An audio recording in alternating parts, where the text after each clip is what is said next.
Lo estábamos anticipando, estamos en comunicación vía Zoom con Marcelo Uribarren, quien es el presidente de la Unión Industrial de Córdoba. Marcelo, ¿cómo está?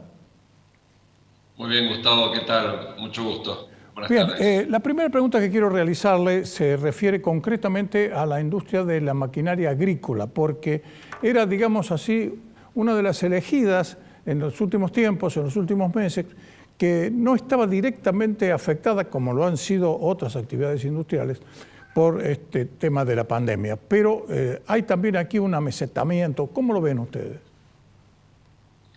Bueno, lo que pasa es que es un amesetamiento en un nivel alto, ¿no? Entonces, si uno lo pone en contexto, porque más allá de la crisis económica que tiene Argentina y provocada por la pandemia, pero también por 2 años de recesión muy duros anteriores a esta pandemia, hoy la maquinaria agrícola se mantiene en una meseta a niveles de más de un 100% del año 2019. Eso es muy positivo, ¿no? Entonces, te diría que es la maquinaria agrícola junto con la industria del software y con la industria automotriz, que este año también ha trabajado bien, son las que han traccionado para que, por ejemplo, el INDEC haya dado un número positivo el mes pasado, pero es un promedio, ¿no? Y los promedios son siempre injustos porque toman en cuenta sectores que son muy positivos, que para que sean muy positivos tiene que haber otros sectores que lo bajen, ¿no? Para que el promedio termine siendo de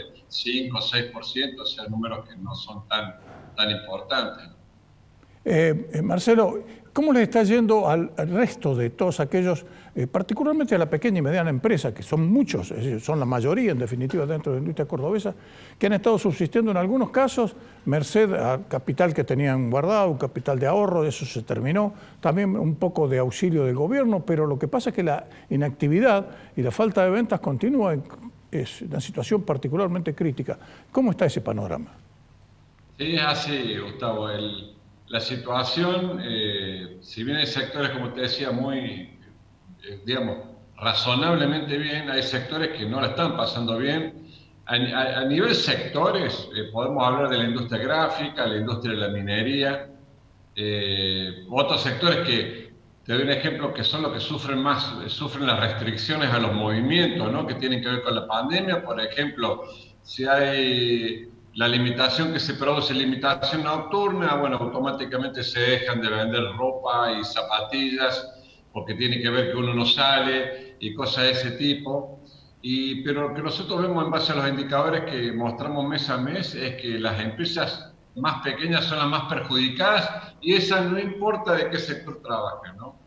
Y fundamentalmente incluso aquellas empresas, microempresas o pymes que trabajan con productos propios no para abastecer a empresas grandes de terceros. ¿Por qué se pasa eso?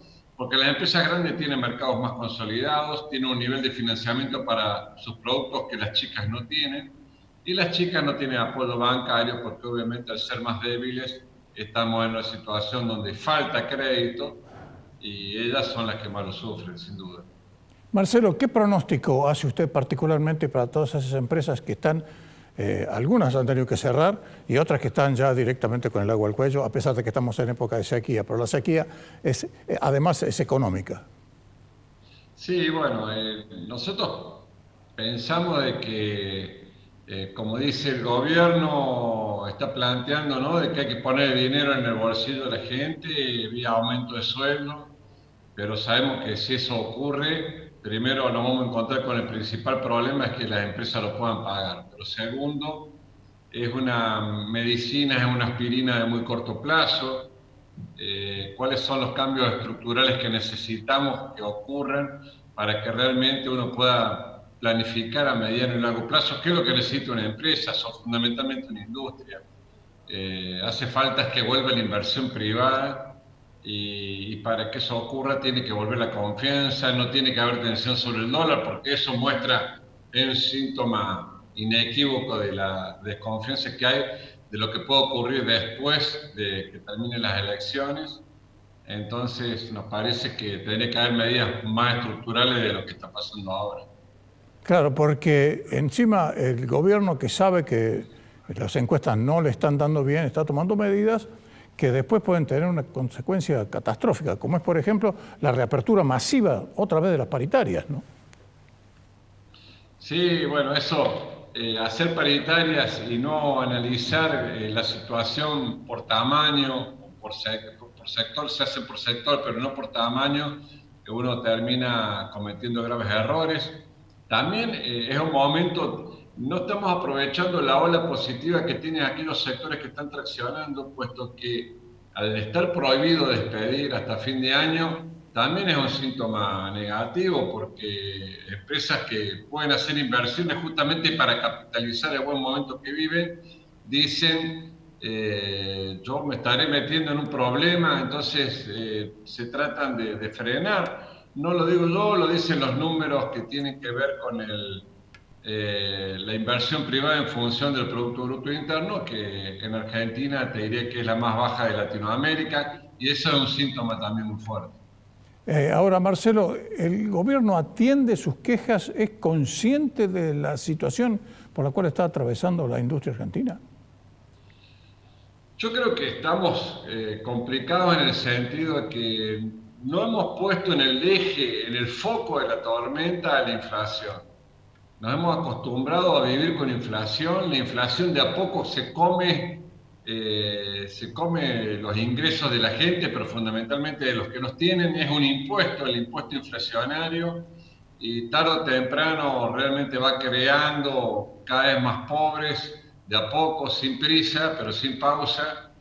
Y en la medida que eso no esté en el centro de todo, para que generemos conciencia, ver cómo hacer para eliminarla, y bueno, vamos a seguir batallando contra las consecuencias y no vamos a atacar la causa. La causa está ahí, y cuáles son los elementos que las usan para ver si realmente podemos salir de esto. En la medida que eso no pase, y vamos a seguir discutiendo siempre los mismos temas. Efectivamente, y todo esto se encuentra inmensamente condicionado por lo que usted decía recién, que es el tema electoral, ¿no? Puede haber una serie de disposiciones que tendrían que ir al fondo de la cuestión, que por lo menos hasta que no pasen las elecciones, eso no se va a tocar. Así es, tal cual. Muy bien, gracias Marcelo, como siempre, por su atención con Córdoba al Mundo. Y esperemos que las cosas mejoren. Pues simplemente podemos tener una expresión de deseos, no nos cabe otra.